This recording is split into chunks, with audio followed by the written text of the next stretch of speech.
কীভাবে IELTS writing task 1 লিখব। তো টাস্ক 1-এর প্রথম বেসিক স্ট্রাকচার হচ্ছে একটা ইন্ট্রো থাকবে, একটা বডি প্যারাগ্রাফ থাকবে। বডি প্যারাগ্রাফে তিনটা জিনিস থাকবে, একটা ওভারভিউ, একটা ফিচার 1, একটা ফিচার 2। আসেন কীভাবে লিখবো আমরা দেখি। প্রথম কথা, টাস্ক 1 আমরা কোনো কনক্লুশন লিখবো না, ঠিক আছে? আমরা এই স্ট্রাকচারের ভেতরেই থাকবো। সো প্রথমে কথা বলি পাই চার্ট নিয়ে। এই পাই চার্টটা আমি আইএলটিএস অ্যাপ থেকে নিয়েছি। সো আমাকে কিছু প্রশ্নের উত্তর দিতে হবে যে এই এই ডাটা থেকে, ঠিক আছে? তো প্রথম যে সেকশনটা এটা হচ্ছে ইন্ট্রো। ইন্ট্রোতে আমার দুইটা প্রশ্ন উত্তর দেওয়ার চেষ্টা করতে হবে। একটা হচ্ছে what does the chart show, chart কি দেখাচ্ছে, and for what period of time. তো আপনি দেখেই বুঝতেছেন যে চার্টে কি ডাটা দেখা যাচ্ছে এবং কোন দুইটা টাইম, খুবই ইজি।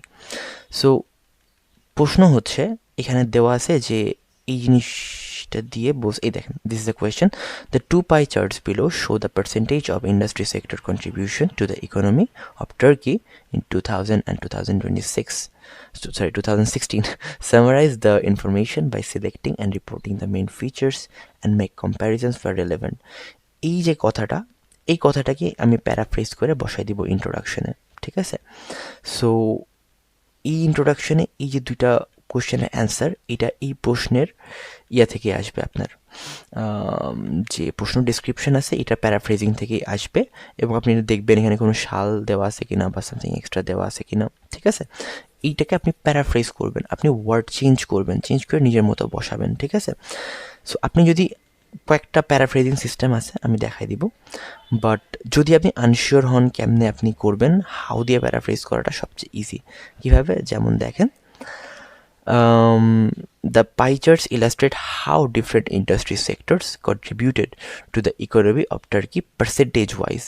এই পার্সেন্টেজ দিয়ে বলা আছে, so percentage wise in the year 2000 and 2016। দেখেন এইখানে যে শব্দগুলো বলছে, এই শব্দগুলোকেই রিপ্লেস করছে। এখন যখন আপনি প্যারাফ্রেজ করবেন, কিছু জায়গায় প্যারাফ্রেজ করা যায়, যেমন এই ইলাস্ট্রেট শব্দটা, ইলাস্ট্রেটের জায়গায় আপনি শো ইউজ করতে পারেন, ঠিক আছে? ডিসক্রাইবস ইউজ করা যায়, but it's not that good. But illustrate and আপনার শো, এই দুটা ভালো। ইলাস্ট্রেটটা আমি বেশি পছন্দ করি। How different industry sectors contributed, ঠিক আছে? কন্ট্রিবিউশন একটু পাল্টেছে, contributed to the economy of Turkey, percentage যেহেতু আছে, percentage wise in the year, এই টাইম ফ্রেমটা দিতে হবে। অনেকে টাইম ফ্রেমটা দেয় না, ফলে মার্কস কমে আসে। সো দিস ইজ ইম্পর্ট্যান্ট যে আপনি চার্ট কী দেখাচ্ছে এবং হোয়াট পিরিয়ড অফ টাইম আপনি দেখান।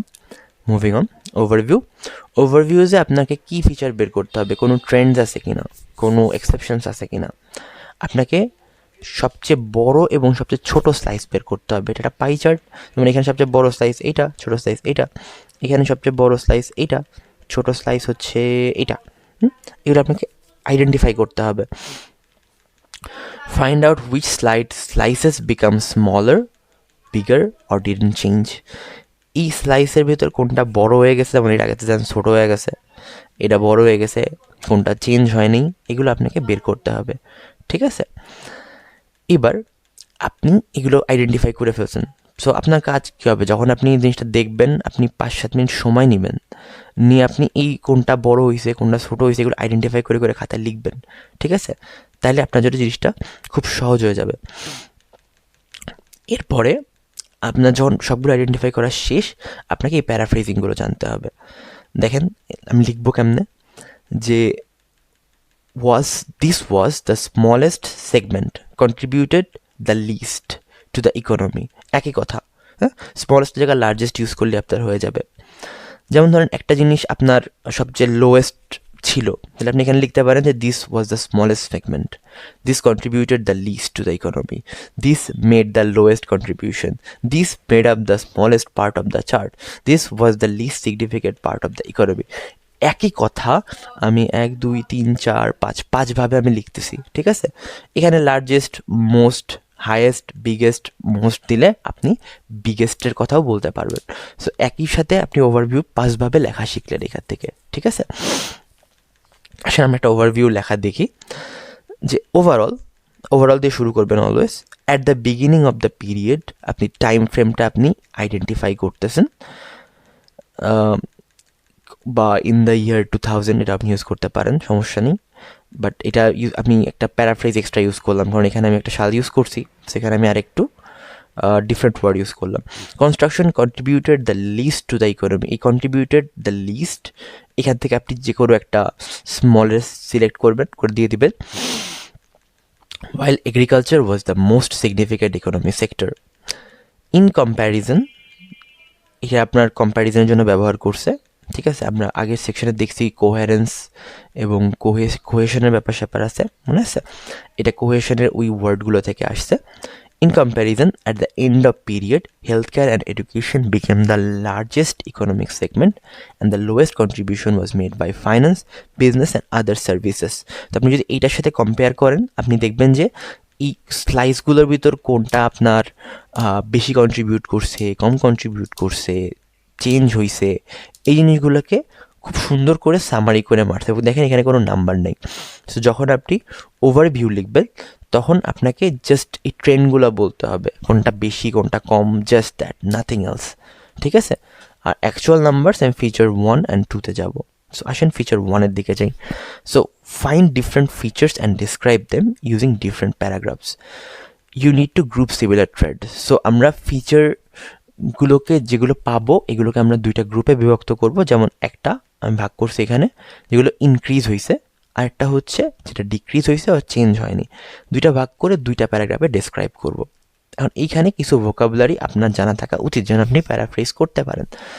যেমন ধরেন, this accounted for x percentage, এত পার্সেন্ট, দিস ওয়াজ এত পার্সেন্ট, দিস মেড আপ এত পার্সেন্ট। এই তিনটা জিনিস একই কথা আপনার জানা থাকলে আপনি এক এক সময় এক এক কথা ইউজ করতে পারবেন। একই লেখার আপনার সবগুলো জানা উচিত, কারণ একই লেখায় একই কথা আপনি বারবার ইউজ করলে আপনার মার্কস কমবে। এবার দেখেন, this had A slide growth of এতটুকু, দিস ফিগার্স রোজ টু এত, দিস এক্সপিরিয়েন্সড মোর দ্যান এত ফোল্ড ইনক্রিজ, এত গুণ বাইরে গেছে, যেমন 3 fold ইনক্রিজ। হ্যাঁ, দিস মোর দ্যান ট্রিপল, 3 গুণেরও বেশি হয়ে গেছে। This increase more than x Times, এটা এত গুণেরও বেশি বাড়ছে। এই কয়টা জিনিস kind of sort of same, এই দুইটা জিনিস সেম, ঠিক আছে। Comprised almost X% of the whole, পুরা 100%-এর এত পার্সেন্ট তৈরি করছে এইটা। ফেল টু, কমে গেছে। রিমেইন কনস্ট্যান্ট মানে নো চেঞ্জ। এইগুলো আপনি খুব সুন্দর করে ঠাড়ায় মুখস্থ করে ফেলুন, এগুলো আপনার কাজে লাগবে এবং এগুলো ব্যবহার করতে আপনাকে পটু হইতে হবে যদি আপনি রাইটিংয়ে ভালো মার্কস চান। এবার আসেন ফিচার 1, ইনক্রিজ ট্রেন্ডস। আবার আমরা একটু এটা দেখি, ঠিক আছে। একটা কাজ করি, এটাকে কপি করে নিয়ে আসি। ওকে, so construction sector accounted for 3% of Turkey's economy in 2000 and experienced more than 3-fold increase to 1/10 in 2016. দেখেন 3% ছিল, 3 গুণেরও বেশি বাইরে 10% হয়ে গেছে এবং 100%-এর 10%, সো 10 ভাগের 1 ভাগ হয়ে গেছে 2016-তে। কিছুই কিন্তু নতুন করা হয়নি, জাস্ট খালি দেখে দেখে ডিসক্রাইব করা হচ্ছে। বাট এইখানে একটা খেল আছে যে নর্মাল মানুষ যারা লিখবে তারা বলবে 3% থেকে 10% হয়েছে। এইটা করবেন না, আপনি যেটা করবেন যে 3% ছিল এবং 3 গুণেরও বেশি বাইরে এখানে গেছে। এই যে আপনি কম্প্যারিজনটা করলেন, আপনি আপনার লজিক্যাল সেন্স ইউজ করলেন, আপনার মার্কস বাড়লো, ঠিক আছে। Economic income from trade, utilities and transportation was 14% in 2000 and had a growth of 2%. So এখান থেকে আমি আইডেন্টিফাই করছি কোনটা কোনটা আমার ইনক্রিজ হয়েছে, ঠিক আছে। দেখেন ইনক্রিজ কী কী হয়েছে, এই যে finance, business and other increase হয়েছে, এইটা ট্রেড ইউটিলিটিস ইনক্রিজ হয়েছে, ম্যানুফ্যাকচারিং ইনক্রিজ হয়েছে, ঠিক আছে। এই যেগুলো ইনক্রিজ হয়েছে আমি সবগুলোকে আমি বলার চেষ্টা করতেছি। তাহলে economic from trade, utilities and transportation, এই যে এইটা 14 থেকে 16 হয়েছে। আমি 14 থেকে 16 হয়েছে না লিখে লিখছি আগে 14 ছিল এবং 2% বাড়ছে। ওই 2% আপনি নিজে ক্যালকুলেট করে বের করছেন, আপনার লজিক্যাল সেন্স দেখা গেছে, ঠিক আছে, মার্কস বাড়ছে।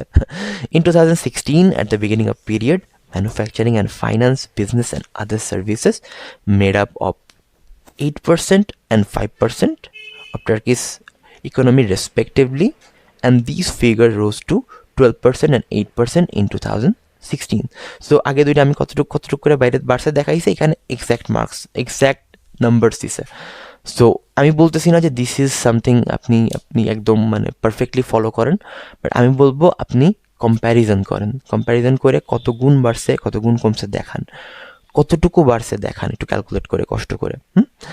আর আপনি এরপরে ডিরেক্ট মার্ক দু একটা জায়গায় ডিরেক্ট নাম্বারস ইউজ করতে পারেন, কোনো সমস্যা নেই, বাট আপনার ফোকাস থাকবে এইসব কাজ করার প্রতি, যে আপনি কম্প্যারিজন করবেন, কত গুণ বাড়ছে কমছে দেখাবেন, কতটুকু পার্সেন্টেজ বাড়ছে কমছে দেখাবেন। ফিচার 2, এবার হচ্ছে কোনটা কমছে কোনটা চেঞ্জ হয়নি। সো আপনার উচিত যখন আপনি কিছু জিনিস কাভার করছেন এগুলো ক্রস দিয়ে দিয়ে মার্ক করে করে আপনার দেখানো, তাহলে আপনি বাকিগুলো আইডেন্টিফাই করতে ইজি হবে। আসেন দেখি কোনটা কমছে বা চেঞ্জ হয়নি। এগ্রিকালচার কমছে, গভর্নমেন্ট কমছে, এটা চেঞ্জ হয়নি, এডুকেশন অ্যান্ড হেলথ কেয়ার, এই তো। তাহলে দেখেন এগ্রিকালচার যেটা comprised almost a quarter of Turkish economy, দেখেন অলমোস্ট 1/4 কিন্তু। আচ্ছা ভালো কথা, এই যে অলমোস্ট, হ্যাঁ, অ্যাবাউট, এই জিনিসগুলো আপনি ধরেন এক্স্যাক্টলি কিন্তু আপনার 1/4 না, তাই না? তখন আপনি যখন এক্স্যাক্টলি না, আপনাকে অলমোস্ট বা অ্যাবাউট এই শব্দগুলো ইউজ করতে হবে, নাহলে কিন্তু আপনার মার্কস কাটবে। কারণ এক্স্যাক্টলি কিন্তু 25% না, হইলে আপনি অলমোস্ট কথাটা না ইউজ করলেও পারতেন, ঠিক আছে? এক্স্যাক্টলি হইলে আপনার ওই তখন আপনি এটা ব্যবহার করতে পারবেন। Of Turkish economy in 2000 fail to 14% in 2016, ঠিক আছে? ওকে। In 2000, economic output from government and leisure and hospitality sectors were at 12% and 17% respectively, and both decreased by 3%. এখানে একটা সুন্দর গ্রুপিং করছে দেখেন, এই 12% আর হচ্ছে 17% দূরে 3% করে কমছে, ঠিক আছে? সো দেখাইছে both decrease by 3% after a 16-year period. In contrast, contribution from healthcare and education sector remained constant in both years at 17%. So এটা চেঞ্জ হয় নাই, কোনটা কোনটা চেঞ্জ হয়ে কমছে দেখাইছে। এখন আপনার সময় না থাকলে আপনি 3% এই গ্রুপিংটা মিসও করতে পারেন, it's okay. This is a band 9 এসে আপনি যদি এইভাবে লেখেন আপনি ব্যান্ড 9 পাবেন, ঠিক আছে? সো এখান থেকে আপনি যদি কিছু গ্রামাটিক্যাল মিস্টেক্স করেন, কিছু নাম্বার দেখাইতে আপনার কোনো সমস্যা হয়, এখানে আপনার কিছু কিছু মার্কস কমবে, বাট আপনার ফোকাস থাকবে কই? আপনার ফোকাস থাকা উচিত এই যে আপনার প্যারাফ্রেজগুলো এগুলো আয়ত্ত করা, এবং এই প্যারাফ্রেজগুলো আয়ত্ত করা, এবং এই ট্রেন্ডগুলোকে আইডেন্টিফাই করা। সো আমি কি করতাম, আমি যখন প্রশ্নটা হাতে পাইতাম আমি 5 মিনিট লিখতাম না, আমি খাতায় ছোটো ছোটো করে ট্রেন্ডগুলো আইডেন্টিফাই করতাম, হাইলাইট করতাম, মার্কসগুলো পার্সেন্টেজগুলো কম্প্যারিজন করে বের করে নিতাম, করে আমি একটা জায়গায় রাফ করতাম, এরপরে ওইটা দেখে দেখে আমি লিখতাম, তাহলে আমাকে বারবার এটা দেখে দেখে বের করা লাগতো না। সো আপনিও ওই কাজই করবেন, প্রথম প্রশ্ন হাতে পাওয়ার পরে 5-7 মিনিট সময় দিয়ে এই পুরা জিনিসগুলোকে আপনি আইডেন্টিফাই করবেন, এরপরে হজালে লিখবেন, কারণ আপনার এই জিনিসগুলো মুখস্থ থাকবে আশা করতেছি। প্যারাফ্রেজিং, সরি এটা আমি আমার খাতা থেকে স্ক্রিনশট দিয়ে দিয়ে দিছি। আর এই যে প্যারাফ্রেজিংগুলো, এবং অবশ্যই নিজস্ব কম্প্যারিজনের নাম্বার নিয়ে আসবেন, কত গুণ হয়েছে, হ্যাঁ, যেগুলো একদম দেখে দেখে মারবেন না, আপনার অটোমেটিক্যালি মার্কস পারবে। Best of luck.